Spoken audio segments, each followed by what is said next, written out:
Welcome back, guys. In this video, I'm gonna show you how to cook up some picanha. Now, you might be wondering, what is this cut of meat? Am I pronouncing it right? I'm wondering that myself. It's called picanha, and it's a traditional Argentinian/Brazilian cut of meat that is typically served in Brazilian steakhouses. So if you've ever been to a Brazilian steakhouse before, you'll know that the waiters come around, they have these big skewers with big hunks of meat skewered on them, and they come right to your table and they carve off the meat and they serve it up to you. So that's what I wanted to cook in this video. But right off the bat, I had a big problem. The way that they traditionally make this cut of meat is they have big pits at these Brazilian steakhouses with flame coming out of them, and they have the meat skewers and they slowly rotate the meat skewers over the fire on a rotisserie type device while they're still sort of skewered onto these swords. And I didn't have anything like that. I didn't have a rotisserie, I didn't have a big fire pit or anything, so I had to get a little bit creative. I have a Weber kettle, and I know that I can burn big chunks of wood on that and create flame, and I can get some really high heat with the coals, but I didn't have a rotisserie. But luckily, a couple weeks ago, my buddy gave me a rotisserie that he got from a secondhand store. It was just missing a mounting bracket. So I took this rotisserie and I came up with a plan. I had an old roll of sheet metal in my garage from the previous homeowner. So I took that, I cut it with my angle grinder so it created sort of a circle around the Weber kettle. And then I took some screws, I screwed the metal together to complete the circle, took the angle grinder and I cut those screws off just so I wouldn't be poking myself on the ends of the screws.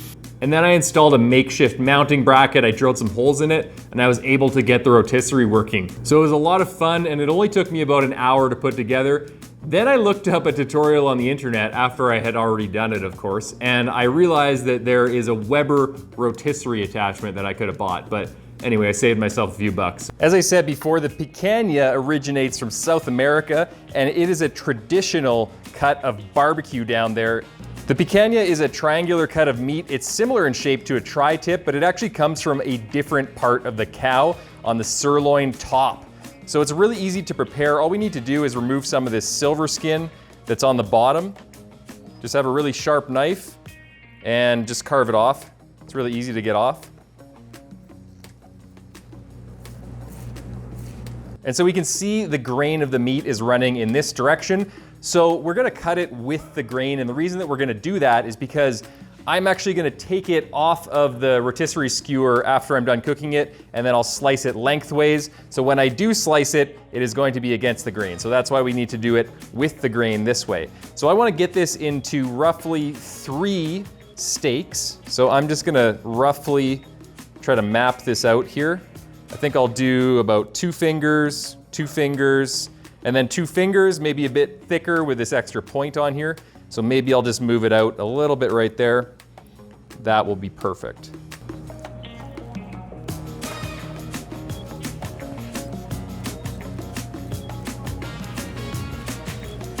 And we've got 3 steaks total. So here we go. So now I'm gonna take my skewer and I'm gonna skewer them in sort of a crescent moon shape. So it'll be like that, and there'll be 3 stacked on top of each other.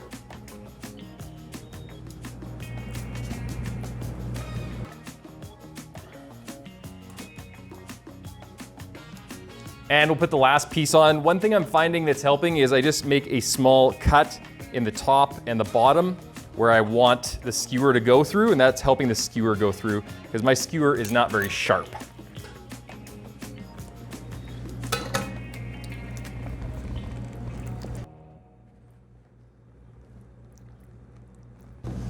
Now to season this picanha, all we're gonna do is use some kosher salt, just keeping it really basic, really traditional, not messing around with anything else. All we gotta do is sprinkle that in. We're gonna be pretty liberal with this. Flip it around here.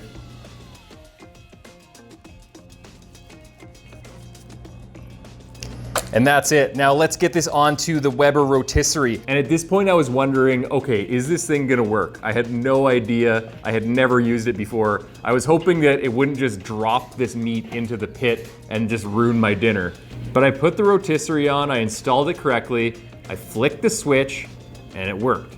Now the picanha was rotating, it was cooking up, and all that fat was coming off and basting the rest of the meat as it rotated, which is what I really wanted to happen. But another problem came up. I was running into time issues because my wife wanted to have dinner at 5 p.m. and it was like 4:30, and I was thinking to myself, okay, this thing is gonna take hours to cook because I'm used to low and slow cooking. But actually, it only took about 20 minutes for this to reach an internal temperature of 130 degrees Fahrenheit, which is right where I wanted it. I temped it with my Thermapen, got to 130 in about 20 minutes, and then I took it off to carve it. All right guys, this picanha is done, and there's two ways to slice it. You can either slice it traditional Brazilian style, like this, just shave it off, and you can actually, as you shave it off, you can put it back on the grill to grill up the freshly exposed meat that you just exposed while you're cutting it. In this case, like I said earlier, I cut with the grain because I want to take these picanha off of the skewer, and I want to cut them crossways against the grain because that's how I want to eat them. All right, look at that, wow. All that fat is just melting off, and it was basting the rest of the meat as it rotated on the rotisserie. Amazing. The middle piece looks awesome. I'm going to cut a little bit off of this inner piece here. So I'll flatten this out a little bit. And I'll just start slicing.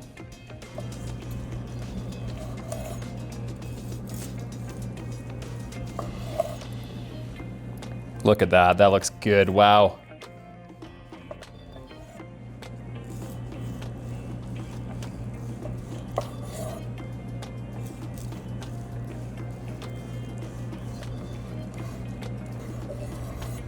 Look at that. It's got the hole in it from where the skewer was, but it's nice and medium rare. Got a bit gray along the edges because we are cooking it really hot on the Weber, but I'm gonna take a taste of this and see what we got here. All right, let's see if I can pull it apart. Yeah, nice and tender so far.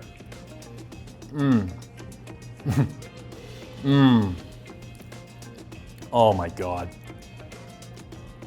That is like the epitome of what every steak ever should be. That is so good. Oh man. It's so tender, it just rips apart.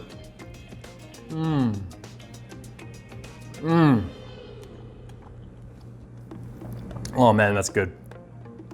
You can taste the salt. The salt really comes through. The meat is so tender and so awesome, and that fat, I'm not gonna eat this huge chunk of fat, but you can taste it because it's been basting the rest of the meat. So good. Oh. Guys, if you haven't tried picanha yet, you gotta try it. It is so tender, it is so good, and this is a sirloin roast. This is not a ribeye. We typically expect ribeyes to be the cream of the crop, the top grade of meat, but this is showing me that even with a sirloin, you can get a delicious steak, probably for half the price in a lot of cases. And you know what this reminds me of? It reminds me of when I did my smoked tomahawk ribeye, which is this video. It was a similar sort of taste, but that tomahawk had a lot more fat in it. It was obviously from the rib roast, so it had a lot more marbling, but this is like comparable. This is up there with that. So check that video out, guys, because that's gonna teach you how to do something really similar to picanha, just a different kind of meat, and it's a lot of fun. So I'll see you in that video.